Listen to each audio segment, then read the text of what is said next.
Hello everyone. Welcome. We're here today with a very special episode. I say episode, I want to say podcast because that's what we're aiming to create here. We're aiming to do Ooh. a DomiNations podcast, and it's not just me. I am joined by, well, I'll let you introduce yourself, sir. Howdy. It is Lucid Project here, or as known as the second name. As many others know, it's a weird spelling TCEJORPDICUL name. But yeah, just me and Arashi here.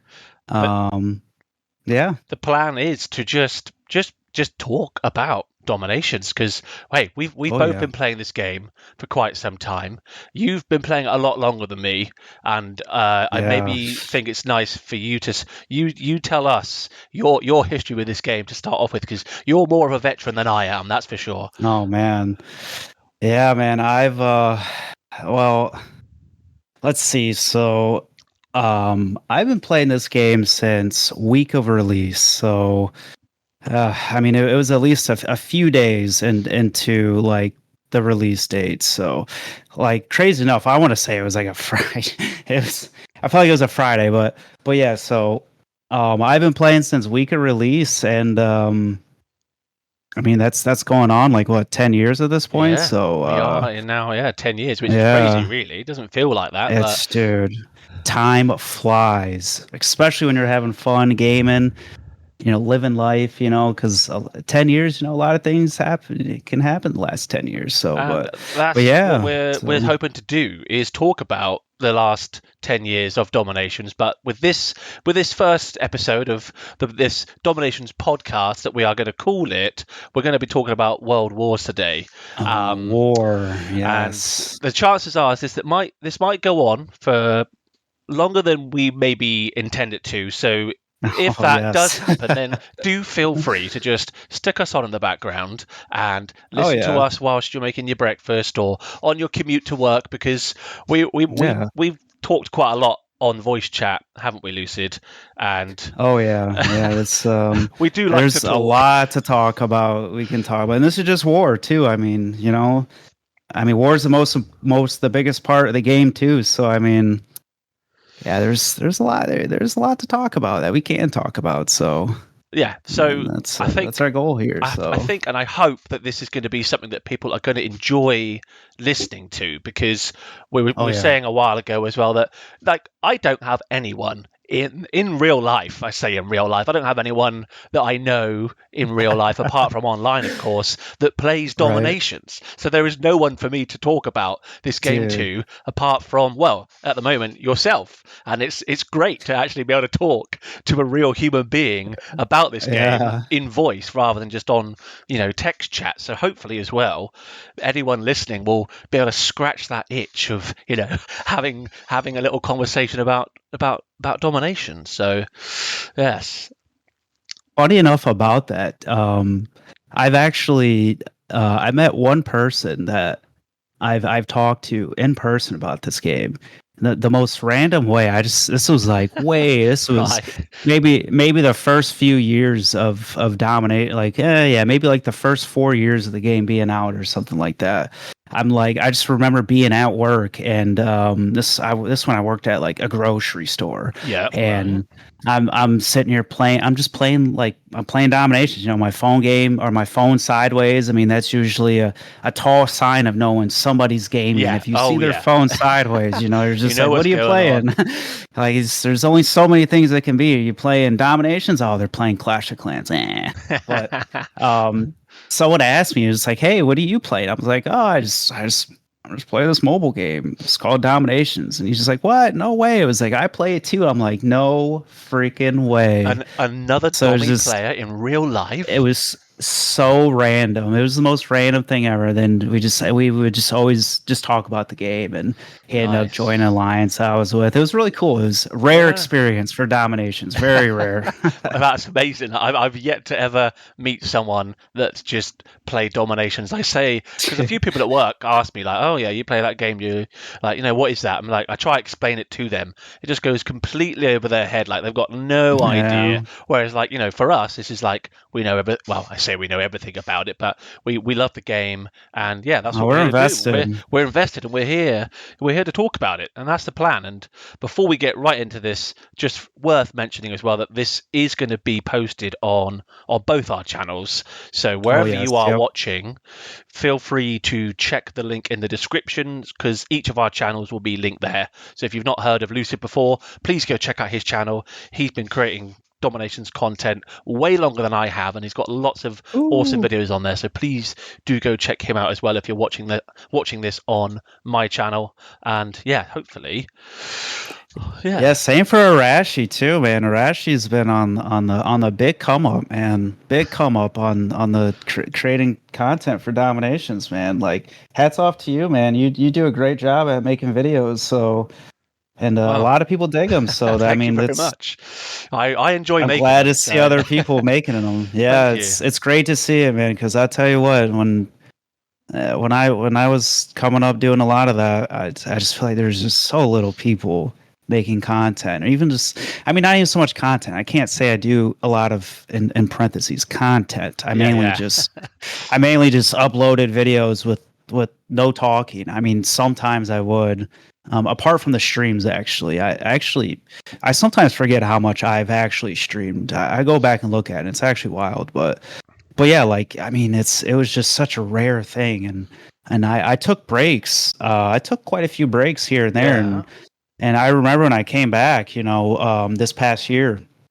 Well, when you came back, I saw like you posted again, because I mean, I'm more than happy to fanboy you here. Like, I used to watch you back in the day, back when I was only sort of just started playing DomiNations. I watch your videos all the time and listen to your live streams and stuff, and then you stopped, and I was like, oh, and then I sort of picked up the game in like COVID time, and then got really into it. And then I noticed, like you said, about a year or so ago, maybe slightly more, you sort of came back and you had a video, and I saw you on Discord. I was like, oh, it's him. And I messaged you and was like, hey, I noticed you're playing again. Come and join our alliance and let's play some games. Yeah. And just sort of went from there, didn't it, really?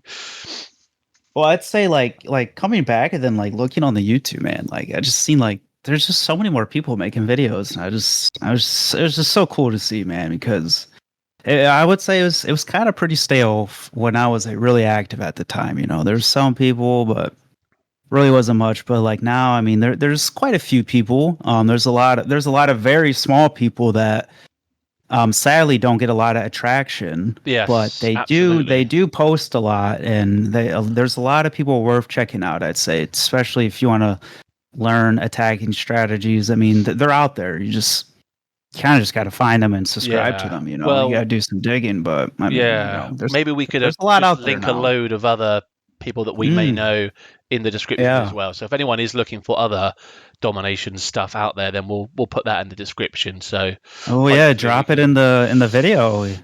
Like if anyone just drop a comment, put your your link to your YouTube channel, and we can edit them in our videos and just throw them in there. If you're watching and you are a DomiNations YouTube creator, then stick a comment below, and we'll try and get you out there more and more if we can. The more the merrier, absolutely, because this game, I feel like this game needs more people doing content and making videos and talking about it. So exposure, everything. Exactly. It's a great game, man. It's honestly, it certainly is. Certainly, it has its hiccups here and there, but I mean, it's yes. And we shall be talking about some of those, I'm sure, during this episode. So let's do it.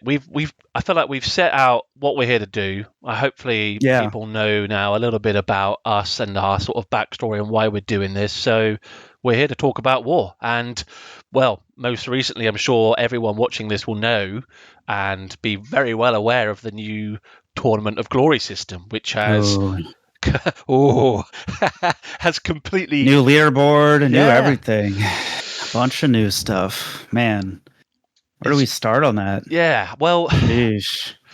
Like we said, this game has been around for 10 years, and for 10 years, the leaderboard system remained completely unchanged. Yeah, and now only thing they reset Glory. Well, how many times? Like that's the biggest change they've ever done leading up to this. Is what, like, just I mean, I don't know how many times they did it when I was gone. I took my break, but I mean, they've only ever reset glory, and that's all they ever changed. So, but Right. now it's it's huge what they changed now. A huge glory reset, different divisions, rewards going through divisions. What is it? We have 90 days of. Yeah, the Is it 90 seasons. days? Yeah, I think 90 Yeah, days. Yeah. It sounds just about feels right. like it's been brought into the 21st century, doesn't it? Really, like because the old system, like you had a number and that number went up and down, and like great, yeah, Hmm. you basically had an ELO system, didn't you? Similar to the very early All right. sort of ELO system that you might have had in like League of Legends. Whereas now we've got shiny badges and stars, and it looks a lot nicer. Like I would say, like It does. Yeah, in it terms does. of it looking good and it being more of a something to sort of work towards and feel like you're actually making progress, like it's fantastic. I would totally say like that is the biggest improvement is the aesthetics of the rank system. Would you agree? Yeah. Yeah, I think it looks it looks pleasing. It's different than what we're all used to. It looks better, but I mean, I think the cons on it are kind of like it looks nice, but I feel like we kind of lost some cool like not I wouldn't say cool features, but we lost some basic features that we Yeah, had with what we could say the old leaderboard, I guess you can say. yeah, So yeah, let's call it that.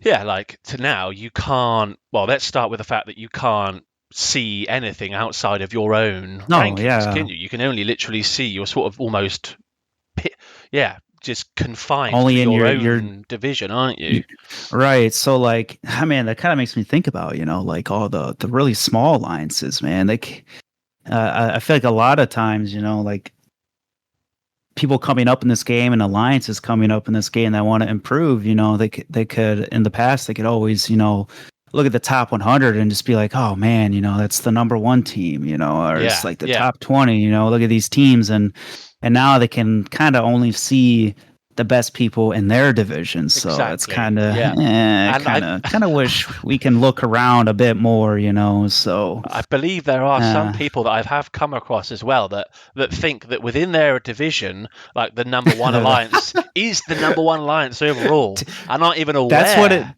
that there's more exactly. above them. So the sort of the prestige of being in the top 100, let's say, or even being like, let's say, the top 20 is maybe sort of no longer there unless you are within the top 20. And everyone within Yeah. the top 20 knows who is within the top 20 anyway. So they're not going to care who's above or below them because they're well aware of it. Whereas, people lower down, like you said, they have no way in game at least to see who's on top and to see who is, doing. Who's actually Yeah, number one in the game. Yeah, it is funny exactly. you say that because like that was actually like the strong vibe I had at first, and because I didn't realize at first when you got moved up to a division that like you're just off that leaderboard. So I Yeah, just remember when this like this just started happening, people were climbing, and I'm just like, oh well, that team just disappeared. Where do they go? Like yeah. they're just I can't see the team anymore. So yeah, it was funny you mentioned it that way because I'm sure a lot of people think that then because it got me. Then I was like, oh, that's right. There's a separate board that Yeah. I just can't see. So I think that would be no something that should be changed, and certainly something that I would imagine wouldn't be too difficult to No, to implement moving forward. Essentially, just going to be right. able to scroll to different divisions and see who's in them. Hmm. The leaderboards for them are already there. They just need to be accessible to everyone. I'm sure they're going to do that too. I mean, to be honest, we haven't seen any actual change or like any yeah we haven't seen any visual change to this this whatever you want to call it, the layout and all this. Mm, So I'm sure they're cooking something up, and I mean, I'd hope that's what they have in mind. Is yeah, let everybody definitely. see everything. And as same as I miss the ability to to see a team on a leaderboard and click it and press view, visit alliance, Yeah, like definitely. the option's just gone. I could, a team that you can't pronounce or a language that is foreign to you. Good luck typing that in your keyboard unless you really know what you're doing. So yeah, there's no real way to go into another alliance now unless you sort of either know how to type their name into the search bar. Otherwise, you can't, can you? Like you said, yeah. So that needs to come back as well. It's a minor thing, but it's kind of a big thing. Isn't kind of a big thing. It is. Yeah, it's kind of a big. It's a big deal. I mean, if anything, it makes you have to go to DomiStats.com. Oh yes. And even then, I mean, you still gotta probably do research. Like I'm looking at a Russian team right now. I mean, I don't know how I would figure that out. You know what I mean? Yeah. But I mean, at this point, people got a lot of names on lock. People just figure it out at this point. So they kind of. I bet the people that run DomiStats have been rubbing their hands ever since this update, because all of a sudden everyone is going to DomiStats. All this traffic, to see what the hell's going on. So hopefully that will get changed, and we'll have more visibility within the actual game itself to other alliances. So yeah, the other thing then, like we just sort of mentioned earlier on, is the fact that it resets every 90 days, and there are pros and cons to that, and mixed opinions as well, I'm sure. But yeah, what do you feel about the 90-day resets? Well, when I first heard about it, that it was gonna be like a season, I was a little bit worried because I was worried because you give us 90 days and we all kind of get reset. So it's like it's just because it just reminded me, like I watched a video of a game that kind of got screwed over by them deciding to do this with their game. It's pretty similar to this. Yeah. Where they reset, and on their end, everyone got reset to 0 every time. Oh man! And then everyone would work back up, get reset to 0. So it gave that feeling of, well, either way, we're going to get reset to 0. What's the point? Exactly. You know what I mean? Yeah. What's the point? But with this though, I was worried about that vibe at first, but I'm not. It doesn't really feel like that. We get rewards on the way, which is nice. Yeah, the rewards are a nice addition. I feel like those are needed. Yeah, you don't get fully reset. Now I think they can work on the resetting a bit. Maybe they reset us too far.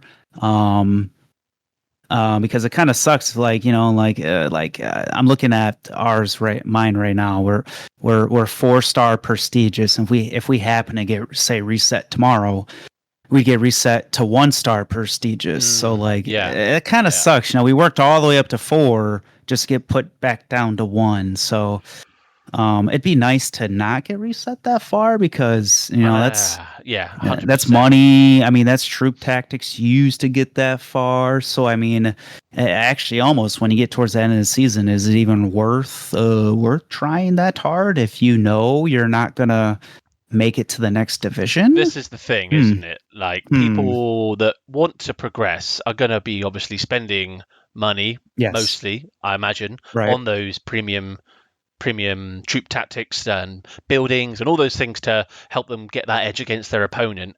To then be put back down so far at the end of a season when they've worked so hard to get to where they are, eventually people are going to have enough of that. And I know that there are a few alliances, one that is within the Wizards family, for example, that managed to get to prestigious, and they were like, yes, we got to prestigious, and this is on the very last day of the actual season. And then when the season reset, because they weren't 160 glory points or whatever it was into that bracket, they didn't get reset to the bottom of prestigious. They went all the way back down to the bottom of honorable. So they lost like 3,000 glory or something crazy. And that's a lot, man. It's like, what possible motivation are they going to have now to want to buy and push again, you know? So I feel like the resets, yeah, maybe they could be softer, maybe not like a full Yeah, bam they can be back down to the tweaked. bottom. Yeah, tweaked. Yeah. Because I mean, we really don't. I mean, it takes time a bit to really see how people feel. We had one reset.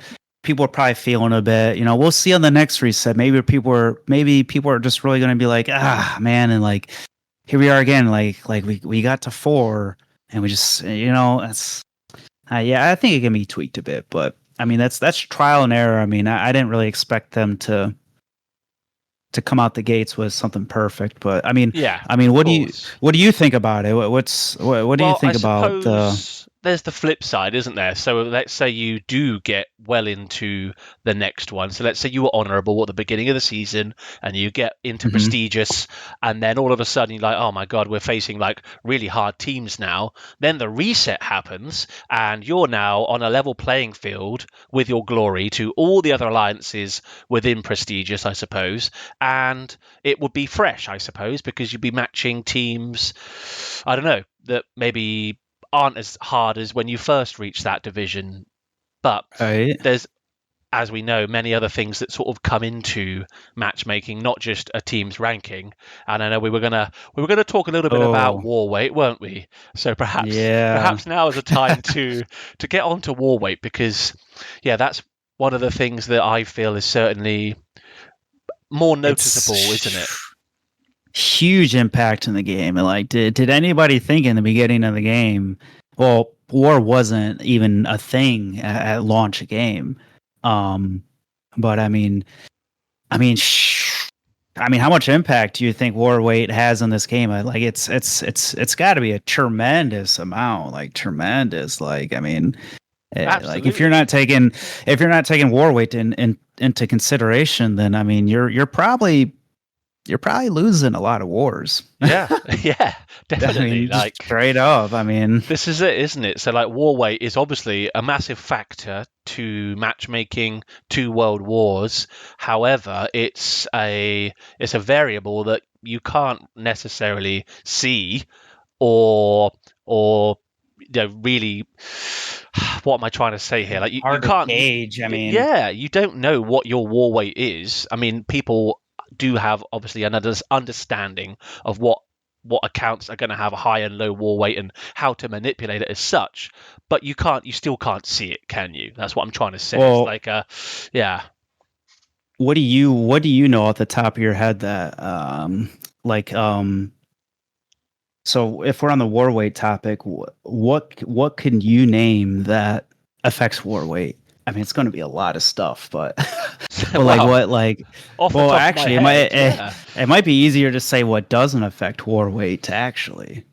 So Hmm. as far as I'm aware, pretty much everything within your base will affect your war weight. So your buildings, Yeah. like your defensive buildings, your Hmm. munitions, even like the level of your Yeah.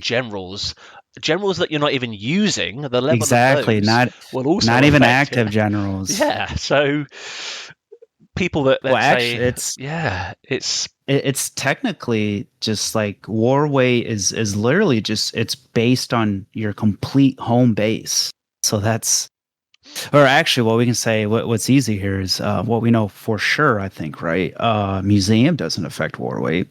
Uh museum does not affect council war weight. No. Council, council no. doesn't. Um Yet munitions do. So that's a munitions do heavily. They do heavily. Well, at least that's the impression, I yes, guess. yeah. So with the war weight, then let's get into it, because, like we said, we know it affects the war matchmaking, and we know that there are teams out there that have been able to use that to their advantage, and there are also Yeah. other teams that have been, I suppose, in many ways punished for having a high war weight, haven't they? Really? What's an example of a high war weight? Let's see. When you're scrolling through multiplayer and you see if I can put this level out there correctly, what a level 350 informational age base. Yes. Yes. Players like that, like a very heavy base. Well, Well, that might be a little bit different because it's kind of like it's more like that player's we can't say well they're more than likely extremely heavy, but they're the fact that they're like 350. That might be a bad number for this, but I'm just throwing numbers out there. Yeah. But they could be a 350 info, and I mean they're very underpowered on the offensive side. So yeah, that's the problem, that hurts your team. You know, that hurts a lot. That puts you against that puts you against a strong alliance more than likely if you have a lot of those players, and then you're not able to kind of, even though it's a little bit easier to hit above your age in this game until you get to the top end. It's still like a very heavy account that's underaged is still very weak in this game. So that's really what we were saying, wasn't it? A few days ago, we had a little conversation about this as well. And we were sort of saying that it's almost like counterintuitive, isn't it? Like you think like I'm going to level up my defenses and I'm going to make my base nice and strong, which is great. But actually, all you're doing is increasing your war weight. And in many ways, let's say you are information age, making your war weight heavier, which isn't actually going to really necessarily make you any stronger in the war, because there's always going to be someone that's still going to be able to completely wipe you out. But you've just essentially made your team more likely to match a more difficult team, haven't you? Yeah, and then with how much people like to manipulate war weight, you might be okay if you match another team that's kind of has the same thought process as you, but then you come across this team where it's just like it looks like they have all these very small bases, but they're like aged up so high, and then they're just smoking your your whole team in like a minute and a half, and then you wonder like, how do we lose to these guys? Well, I mean, they kind of nerded out war weight and figured it out, and they made a very lightweight team with a very strong top end. So yeah, and I think that's not like a new thing, is it? Having a lightweight war team and having a base that only has leveled up like their farms and caravans and left everything else untouched for that very reason. But certainly with this new Tournament of Glory, we seeing that it is more impactful now, isn't it, for teams to run low war weight, and we're seeing teams that run a low war weight having a lot more success than maybe they previously did. Yeah. Well, what's I think a little bit different too from now to back then is because it would always be called sandbagging, right? That's it. We'd always call it sandbagging. And I mean, it was, good old sandbagging. You just have a bunch of Iron Age accounts. Man, people, I'll tell you what, people hated sandbaggers back in the day. Oh man, if you sandbagged back in the day, people were just looked at you with disgust, and they looked at you like you're so cheap. But I feel like now it's different. You know what I mean? Now it seems like to actually properly sandbag now is you just, instead of having Iron Age accounts, you just have, as we're explaining, low war weight accounts that can still attack, but they're almost invisible on the war lineup, basically. So I think thinking about it like that, it's definitely changed a bit. Actually, I kind of haven't really thought about it like that, but we kind of went from sandbagging to just straight up taking more advantage and getting as much firepower as we can in our war lineup. And we've seen teams be very successful running setups exactly like that, having like 2 or 3, maybe 4 like strong automation age defenders, but then the rest of their team is just low war weight offensive accounts, essentially, isn't it? Yeah. And then the favorable thing for them is that then they just match these teams that are hundreds of ranks lower than them in some cases, where they can just wipe the floor with them anyway, because the people they're facing are massively underleveled in all respects. So it's very interesting. We've seen lots of teams have a lot of success with that, and it's allowed other teams to get to places where they maybe not would have got before. So do you think, like that's, how good or how bad do you think that is for the game? I mean, it even seems hard to look at it that way, because where would the game be without But I mean, like, should war weight be that impactful to the game? I don't know. This is the I thing, think it isn't might it? be too impactful. It might be too much, you know. I don't So know. we were. I think I'm of the view that war weight still needs to be taken into consideration when matchmaking's happening because Right. it needs to. Otherwise, the algorithm How or else? however it's worked out isn't going to match fairly whatsoever. Hmm. However, I feel like those teams that are getting into the top 50, top 20 even by running this low war weight, who are still then only matching teams sub 100 or Ah, even sub 200, they're getting a free yeah, ride. So I feel like in some they respect, are when you get to top 100 or to a certain rank, that the rank of the alliance mismatch. should have more of an effect on the matchmaking rather than Yes. the war weight, if that makes I sense. do no, I like that. It's just like, yeah, if you get that high with running a low war weight, you should have a higher chance at actually matching a team you typically wouldn't match. Yeah, just matching a So, team that's on the same rank as you rather than, oh, yeah. it's a strategy game. Well, I mean, shoot, I can see the strategy of taking an alliance and running low war weight when you get to the top, and then once you get to the top, maybe you cycle out those low war weight guys, and you got to add a heavier lineup because you have a higher chance at matching a heavier team. I mean, Yeah. And it's a strategy game, and that sounds like strategy to me right yeah, there. I like absolutely. that. I like that idea right there. You're definitely right. They get the easiest free rides, and it doesn't get any harder for them No, as you because get higher the up. Really, it matchmaking seems doesn't. to favour, like we've said, it seems to favour war weight, doesn't it? So if you've got a low weight team, you essentially keep matchmaking teams of a low weight, don't you? Whereas on the Yeah. other side, then if you're a heavy team, you can match teams that are like way stronger than you, like all the time, back to back, and that is what happened at Rebel Wizards back when I was there, being the helping lead and run the wars and stuff. Is we just got like 10 in a row back to back matches against teams in the top 20, and we were like only Uh, rank 80 or something, but because we were a heavy team and not because.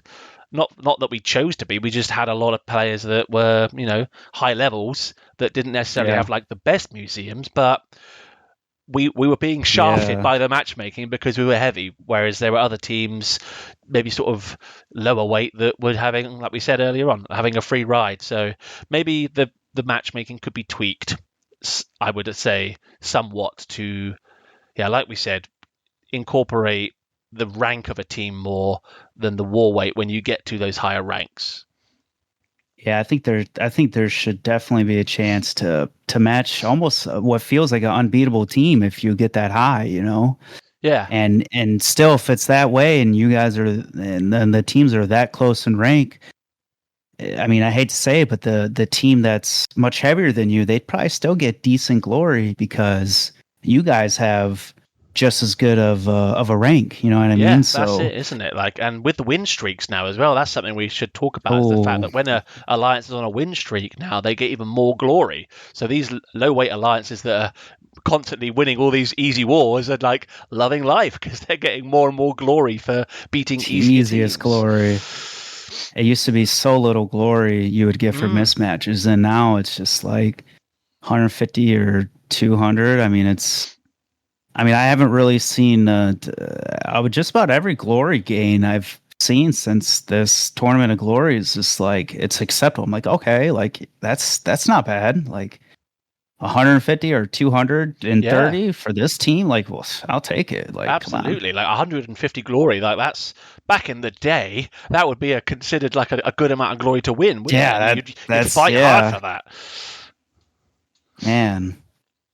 So yeah, that's Yeah. that's I feel like our thoughts on war or Morway. I don't think there's much more we could really say on that, but Well, um, I got one more thing to say. yeah, please do. It's going with matchmaking a bit. Again, it's a little bit unfortunate too when you compare a heavy team and a light team and then matchmaking because a factor in matchmaking is spin time.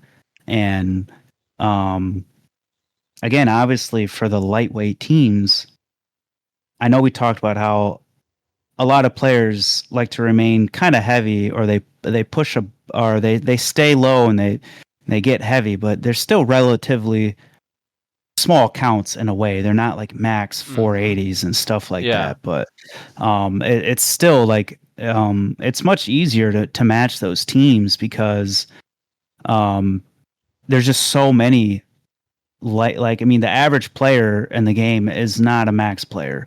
So it's much easier to match a lower weight team than it is a heavy team. So it just always seems unfortunate for the heavier teams, the players that want to run a heavier lineup. Because I mean, you got like some of the best teams in the game that are just spinning for hours and hours and hours and hours. Yeah, and that is not and then fun.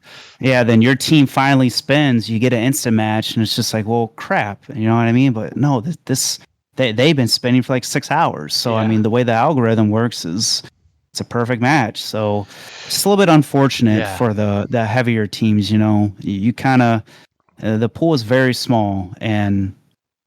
You definitely notice after a while. It's never fun rematching the same team over and over again, especially when it's a team that you've already lost to and it wasn't even close, and you're just going to continually keep matching that same team and just keep taking a horrible smackdown every single time. It's just demotivating, isn't it? It's not nice for anyone to be on a massive loss streak like that.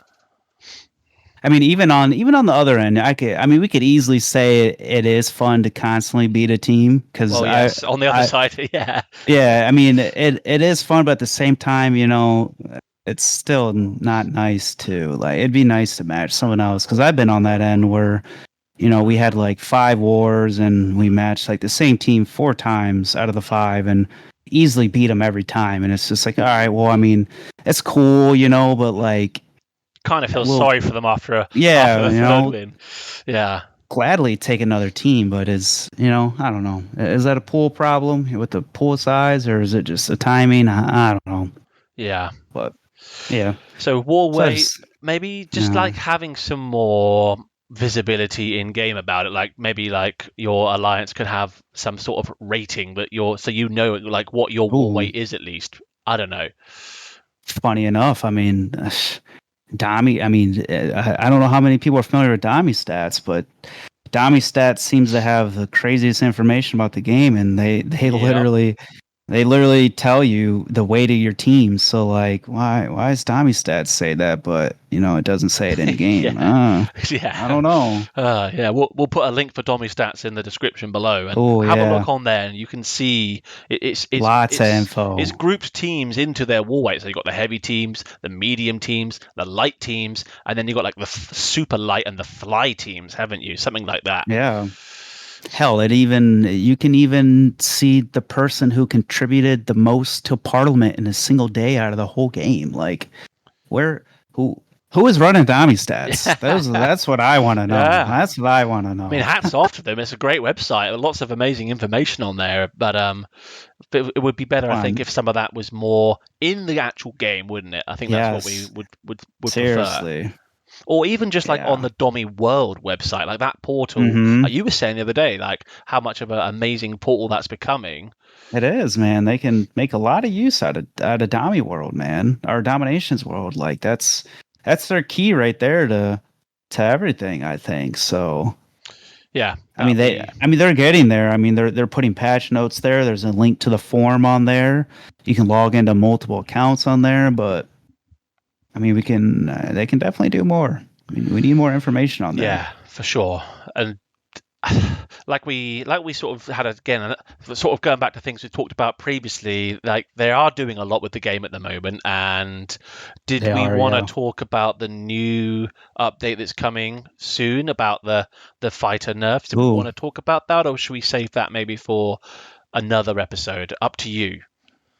I mean, I think we could because we were gonna kind of talk about replays, and replays. I'm pretty sure is in this patch notes, right? Yes. I haven't read the patch notes personally yet, so let's do replays because if we talk about replays, that's something that I'm sure everyone listening probably has some sort of opinion on, and every DomiNations player since the beginning of time has just wanted replays to work, and it does seem like now that might very soon be a possibility of having working replays. It seems like there's a big push from the developers now, isn't there, to make those work.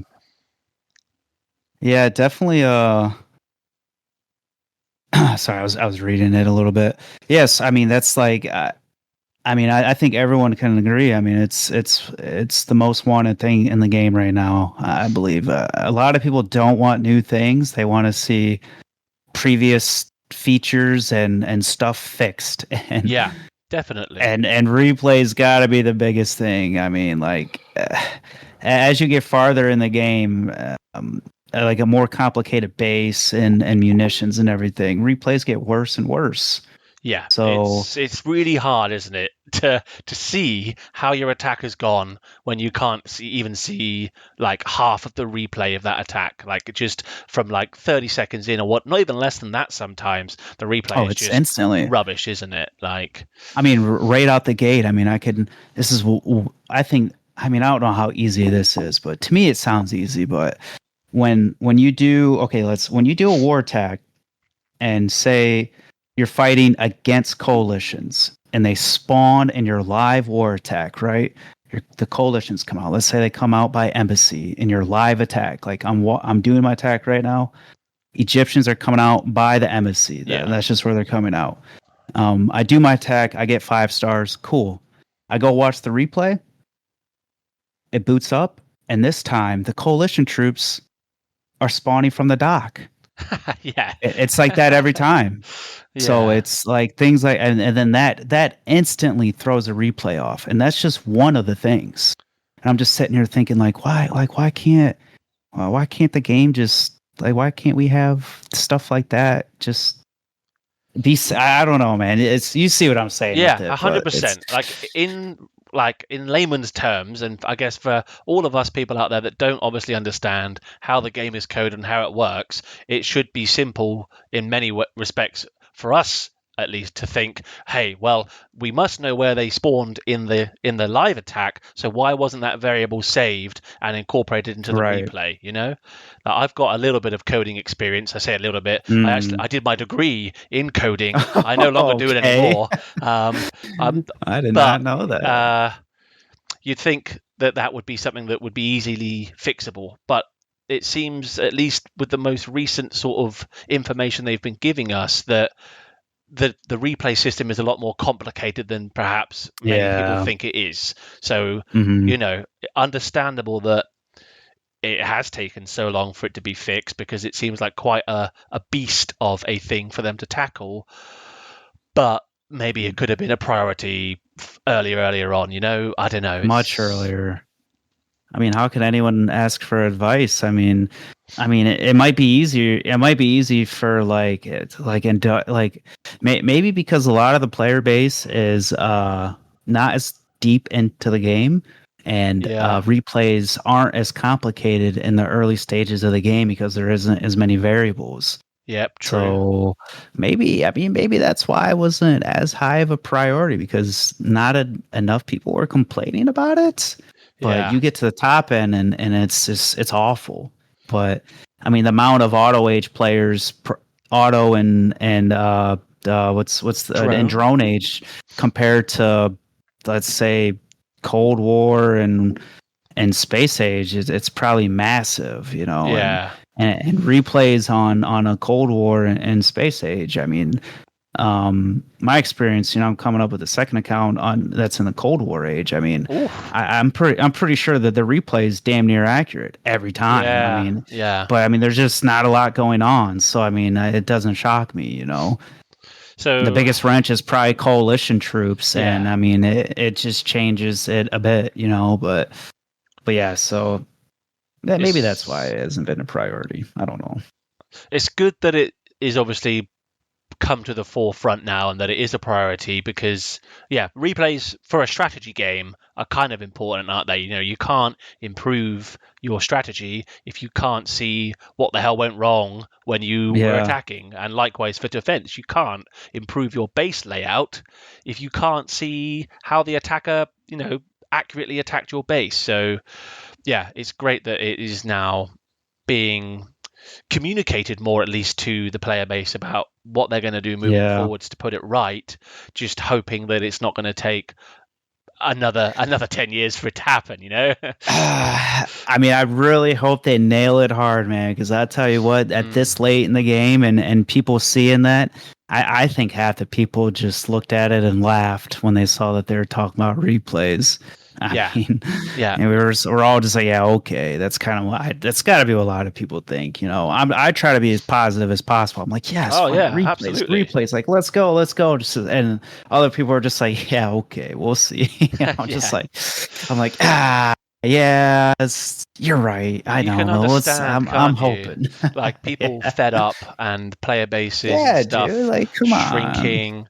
So these little things that people have been asking for so long, they need to be, they need to be those priorities, and they need to be addressed and fixed, because people only have so much patience, don't they? And I think that is now Hmm. maybe a nice point for us to go on to the new update that's coming regarding the Oh fighters yeah. and the rebalancing of those, and how perhaps maybe that is gonna annoy a lot more people, and certainly seems on the forums at least that people are very vocal about their thoughts on that. So yes, I don't know, have you had a chance to sort of see what those changes are? Have you thought about how it might impact the game at all yet, and what the mood is with that?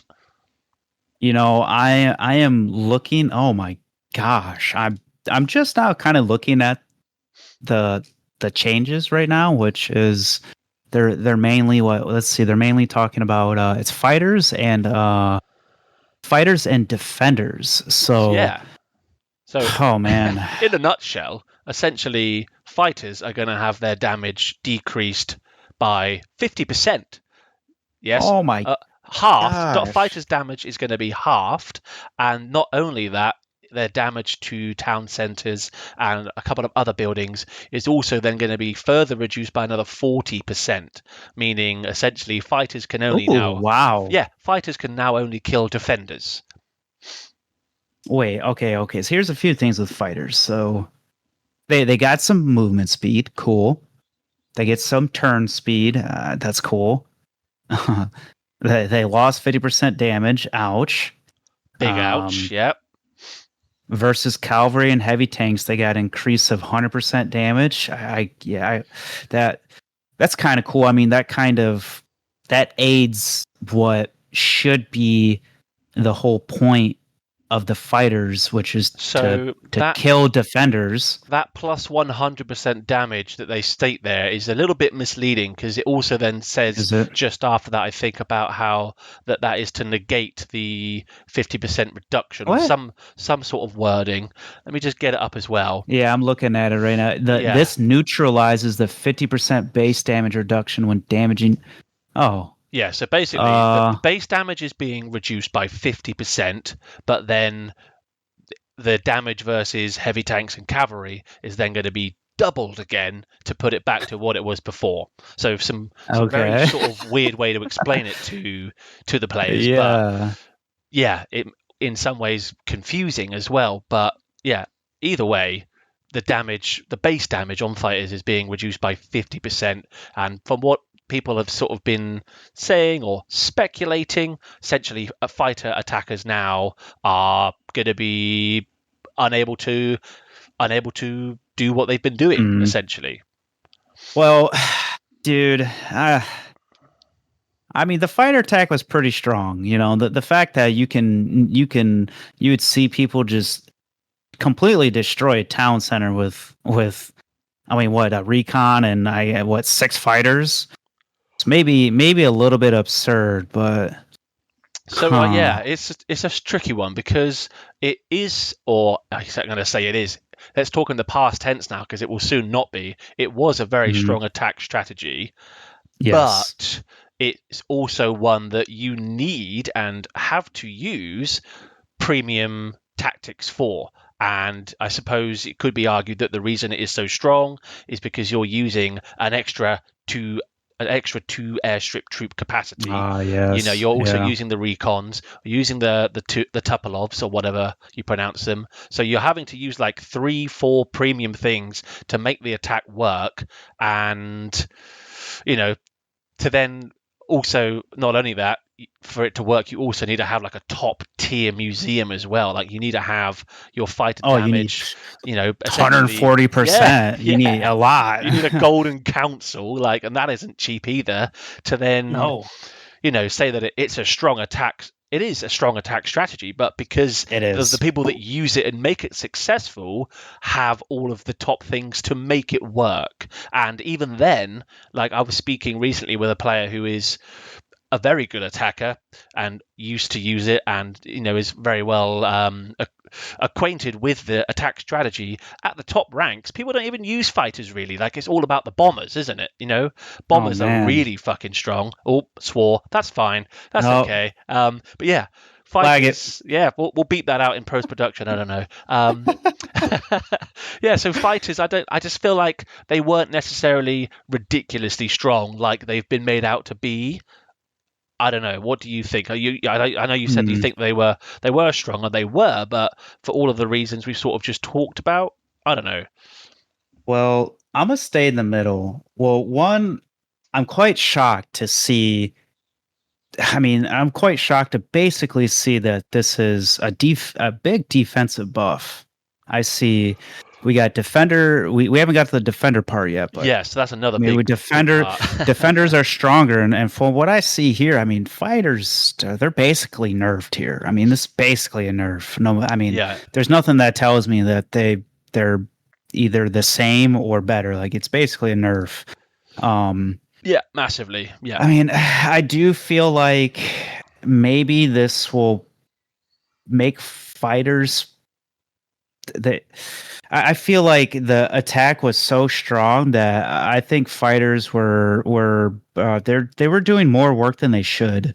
And as an attacker, I say that too, because I mean at this point, if you're using fighters, you're definitely you're not using fighters to do a regular attack and use them to clear out defenders. Yeah, How I see what you mean. you would Yeah. think you would use fighters for, or at least you would back in the day. Yeah, With how they're like essentially, yeah, with like their use is not what it was intended for, is it? right at this point, fighters basically can take a whole base out on their own. Basically, I mean that's not it's definitely more complicated than that, but Yeah. I mean essentially you could damn near take a whole base out with fighters, and I think maybe that was a little bit overpowered, but I just was not expecting this because, I mean, we did. I mean, if you remember, we did get a survey not too long ago with them asking us Yes. what, Yeah, we did. yeah, asking about multiplayer and war, and man, I just, it's starting to make me think that of how that survey really went, and this is kind of giving me vibes of how that survey went, and it makes me feel like everybody was saying the attacking was too strong when I feel like it that wasn't. survey But that's was the what, highest 6 months level. ago now, maybe even more. And since then, I would say that No-ish. no. Maybe like 4 months ago, maybe if that. I think maybe. I don't think it was too long ago. No, fairly But recent. Yeah.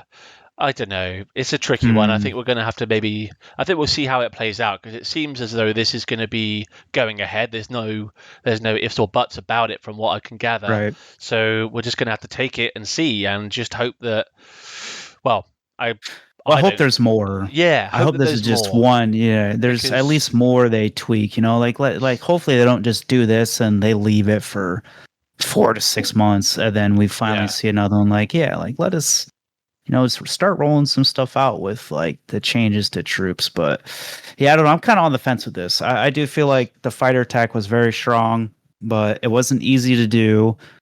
But I mean, this gives me vibes that fighters are going to play the role of which they kind of were intended at initially when they came into the game, and that was just getting rid of defenders and making it to where your attacking army wasn't killing defenders. Maybe we'll see. I don't know. Maybe we'll see like commandos come back then, and people using fighters to kill the defenders. That are attacking the commandos. Who knows? And maybe because the dev that sort of explained it even said in that most recent forum post that they, have you ever wanted to use assault vehicles to take down a base? Well, we're gonna something along those lines. Well, maybe like. yes, let's nerf fighters, but at the same time also buff the other troops rather than nerfing fighters and just leaving people with like two viable attack options now. Essentially, you've got mortars, Lego, or bombers are the viable attack options when this goes live. I would say, would you?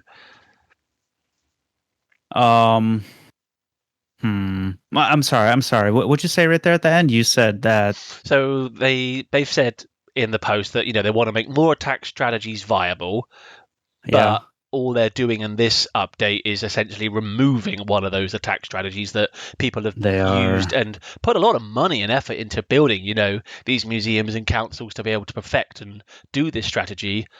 Yeah. So, yeah, I don't know. Hopefully, like you said, there'll be more updates very soon buffing other troops like factory troops and stuff, because those have sort of fallen by the wayside now. Like heavy tanks back in the day, you remember, like heavy Oh tanks were the man, go-to, weren't they? that was my thing right there, man. That was almost all I did. I did so much heavy tank streaming, heavy tank Yeah, attacking. I That remember. was all of what I did. Heavy tanks and bombers. Heavy So, tanks and bombers. Yeah, so we'll see. I think uh, hopefully they obviously want to rebalance things, and maybe this is just like a first step, and hopefully we will see well, more information very, very soon about what the next steps are. I hope so because I mean, realistically, with this, nothing it replaces nothing. Nothing is coming up that that comes up from this fighter nerf. So it's Yeah, not like. I mean, if anything, no, I don't even know. It's not. Yeah, it's not like previous troops are going to get better because of this. Like you said, maybe for commandos, but yeah, at the same time, I mean, they're buffing defenders. So, and they say yeah, right here as I read it, because they're saying what this accomplishes. They say this allows defenders to spread out on the battlefield, resulting in a more complex defensive strategy. So, I mean, defenders already are the hardest part about attacking. So yeah, now they're going to massively. be. I mean, is that a good thing or a bad thing that they're more spread out? To be honest, they say they're going to be more spread out, but realistically, I don't think that's the case. They're just going to get to you even faster now. Yeah, Is really what it sounds like. yeah, pretty much. The It's not pathing is like going to be it. the same. Yeah, same pathing. They're just quicker. So I Yeah, mean, so that's going you to might be just lose a interesting. battle even faster now. That is the main reason why like Lego players especially for example will fail an attack is because defenders are just too strong, aren't they? Like defensive Yeah. troops spawning with protect and anti-betrayal are like just are Hmm. so strong to then buff it even further just seems, I don't know, maybe a little bit disconnected from what is actually happening in the game and the mood of the player base perhaps. Right. But we'll see. Yeah. Maybe it's part of a grand strategy to balance things out. Because I suppose on the flip side, like wars are never fun when it's, let's say it's a 20 versus 20 war. Both teams get 100 stars and it just becomes a time war. Maybe now we'll see a bigger variation in, really separating like the men from the mice in terms of who are strong attackers. I don't know. Interesting. So, okay. I was seeing what they changed for manufacturing, and they're just giving us the option to crown materials Yes, now. I'm surprised that wasn't there from the start. I mean, that's like a Yeah, no-brainer for making bank by allowing people to just pay their way through the manufactory. But yeah, interesting. So, okay, so it looks like there's only a few more things really to talk about this update, but I'm seeing something like this. So, it looks like they're trying to really iron out descriptions in the game. Like they said something about spearhead machine gunners will now read as machine gun infantry damage, and then they say after that plans are underway to do the same to university. We're hoping to create a consistency with descriptions throughout the game. That's a big clap right there because yep, that's good. Yep, that's I mean reading things and then having them man, I don't know how to say it here. You might know how to say it better, but uh, yeah, just some things they're like outdated to what they Yeah, actually mean massively. to. Like heavy So cavalry, for example, in the museum, exact. you get like a heavy cavalry buff. Yeah, like Like what's you're that? you're using tanks, aren't you? Essentially, if you're past Enlightenment age. So yeah, it's good that that's going to be more consistent. I mean, that's yeah, definitely a pro, isn't it? Oh, so they are updated Tournament of Glory encyclopedia entry for better understanding within the glory decay system. Okay. Um, that doesn't sound too good. It sounds like a lot of the things we talked about earlier would be much better than us knowing how the the glory. Well, they're probably going to let us understand the glory decay better because how many teams got screwed over by it. Like Yeah. you were talking about the Wizards team. Yeah. So Oh, yeah. okay, I guess that's good. But can we see um a little bit more tweaks to the like the UI? I mean, not so much the UI of the Tournament of Glory, but like like Yeah. we were talking about I think, viewing yeah, all those alliances things we and talked stuff. about earlier on would certainly be more beneficial, wouldn't they? But yeah, I feel like we've talked about everything relating to war that we sort of wanted to talk about. And we've been Yeah. talking for quite some time now. So I don't know whether we wrap it up here because we've got other podcasts planned, haven't we? Or Yeah. we've got other things that we wanted to talk about, but they deserve their Yeah. very own episode, don't they? Because otherwise we could go on for a long, long time talking about every single aspect of dominations. But I think we've covered I all the mean, things we plan shoot. to talk about here. Yeah, I mean, looking at, I mean, we probably still could talk about more, but we kind of have been going on a while, so Yeah, yeah, I there's, think that's a good time to wrap up our discussion on war. We've touched on a lot of things, and hopefully it's been like an insightful and a useful conversation. Hopefully people listening maybe learned something, found it interesting, hmm maybe want to comment below or sort of say what they think on anything in particular we may have discussed yeah. here. Shoot, maybe we can do like a part two, and because I mean, we talked about war, and to be honest, we didn't really talk about museum or like council, so. Yeah, to be Hmm. fair, that didn't even cross our Yeah, minds. But yeah, it really didn't. I just thought about it. I was like, man, we just talked a lot about war, and to be honest, I feel like we kind of just only really we kind of just hardly discussed, or not really hardly, but I mean, that's kind of what the game's all about is wars. So I mean, yeah, there's a lot to talk about with war. Maybe we can come back to that a different maybe time. The we should war have made it a topic. bit. Maybe at the start we should have made it a little bit clearer that we would sort of plan to talk about the most recent changes to war, didn't we? I Ah, think yeah, we were sort of trying to think about like the 2025 road ahead and what had been implemented so far in relation to war, and I think that's what we have covered, isn't it? So yeah, there's yeah, definitely a million more different things that we could talk about relating to war, like you said, council, museum, lots of other things, but with regards to the road ahead and the 2025 and the vision for the game moving forwards, I think we've talked about everything that's happened this year so far. I believe so. yeah. Hmm. You know what? I got one more little thing we can talk Go about. go One more on little then. thing. Go on then. Um, what I want to this is for one for both of us. Um, Okay. what is your best slash greatest war experience? A single war, like a war that you Hmm. remembered.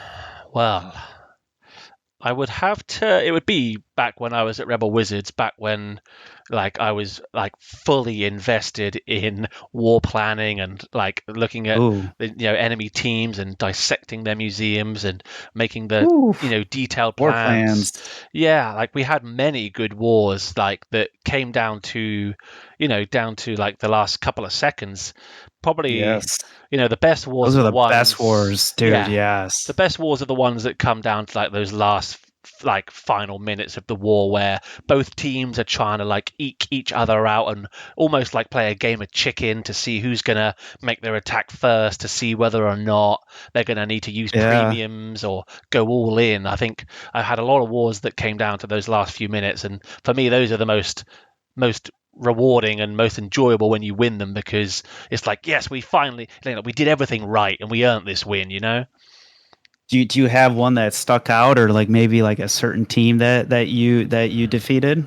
There was a team. I couldn't pronounce the name of the team because they were a Russian team, and we actually Oh, dude, faced it's them. so funny you say that. That's we, going to be my story oh too, well, as a Russian team. yeah, we faced them The many Russians are good at times. this They game, are man. very good at this They game. are they are Yeah, no joke in this game. They play very strong. Hats off yeah. to the Russian players out there and the So Ukrainians. and the Ukrainians, yeah. Anyway, yeah, you share. You go. Yeah, go ahead. Share yours, Oh please. 'Cause, man, yeah.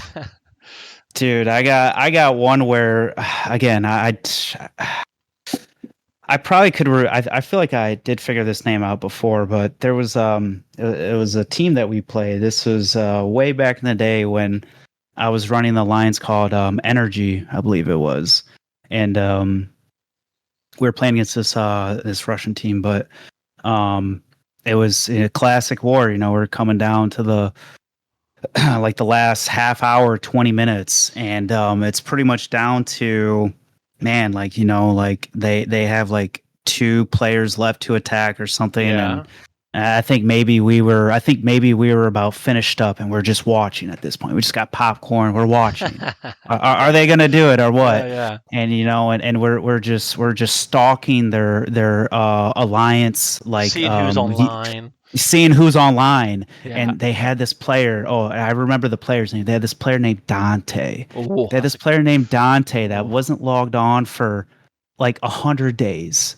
60. It was an absurd amount of time, but he was in Right. war. And he was in the war. Brilliant. He was in war. He had like a Zuka tower up and everything. So like Oh, obviously damn. they had this guy in war, and they're just like, we won't log on until we need him. It's So like we're gonna need you, Dante.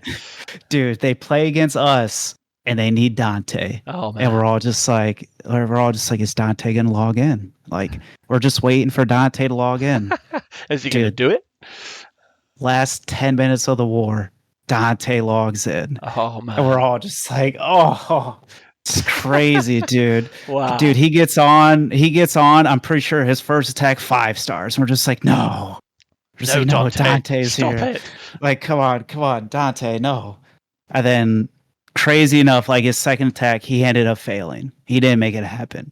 But like, that's just one war I'll just never forget. Like, just waiting and seeing a player not logged on for so long, Yeah. and then he just gets on, and then that was probably one of the most intense wars. Those are the best. That is a great story, and Yeah, Dante will forever be remembered now. Dude, I'm gonna have to figure out maybe there's any Russian listeners or Ukrainians. I mean, I could easily figure out the team or other players involved with that team, but that was one heck of a war, and that was awesome. Amazing. It was awesome war. I think like you said, war is the main part of this game that people enjoy, and it is good, isn't it? Like it is when you have a good war, there's nothing that quite beats that, is there? Nothing. Yeah. Brilliant. Well, I think we should maybe as well invite people that have been listening and have made it this far to just comment below their favorite war experience. Like, I would love to hear, what people have got to say about their experiences. I'm sure there's a wide variety of different things that people can share, hopefully. Yeah, buzzer beaters, man. Buzzer beaters are the best. Like how you were saying, the last second. I mean, I've done attacks where it's literally like I'm attacking with 10 seconds left, and I know it's the last attack. And those are great Pressure's wars, on, man. Yeah. Or like when everyone on your team has made their attacks, but you've got like one defender on your team that's still holding out. He's still got like a couple of stars that they need to get, and like 3 or 4 attackers are just beating this guy, and your defender, he's like still there, and like he's like a hero. Defenders, like, man. Yes, the defender held out. We won the war. We didn't forget about you, defenders, because you know what they say. What is it? Attacking. Oh man, what's this is a saying that No Mem said. I think he says attacking wins wars, but defending wins glory, or something like that. I like that. Yeah, it's a saying like that. I might have said the saying wrong, but I mean basically like without defense, still you need defense to win. Still at the end of the day, just as much as attacking. So yeah. 100%. Defenders are we appreciate you guys out there, all the Yeah. defenders out Oh, there. We yeah. appreciate you. It takes a lot of work to get to end game and get a decent defensive museum. So yeah, hats off to people that are really decent defenders and do that role for their team, because it ain't easy. Yeah. No, it is not. And you give up a lot being a defender, you give up a lot of attacking power. So Yeah. and they're willing to scout and everything, man. So Yeah. And like it's awesome. Yeah. I feel like that's a really like a nice place for us to close up here then. Yeah. Hopefully people listening have enjoyed that. I mean, I've certainly enjoyed myself here. Like I said, like we said at the start, talking about dominations is great. You don't normally get to do that. So hopefully, people listening have enjoyed us doing this and have hopefully felt part of this conversation. So yeah. Yeah, and if anybody ever like wants to, I mean, like Dominations Prime on Discord, I mean, if I have time, I'm always happy to talk with people in voice chat, and I know Arashi is too, if he has time, and I know other people like to hang out in voice chat and talk. I mean, it's kind of it doesn't happen as much as it used to, but I mean, but when it does, it's fun. Yeah, we were on the other day and we fun. had like so many, like it's like 5 or 6 of us on voice chat just talking about dominations. It was amazing. So yeah, the more people that get like online and talk about this game, the better. And hopefully this episode of our podcast, the first one, has inspired people to maybe do a little bit more of that. So yeah. Well, I think that'd be it then, huh? I reckon so. Yeah. Thank you everyone for watching, and please press like. Please go check out Lucid's channel, because lots of great old school videos on there, and also lots of current ones as well. So yeah.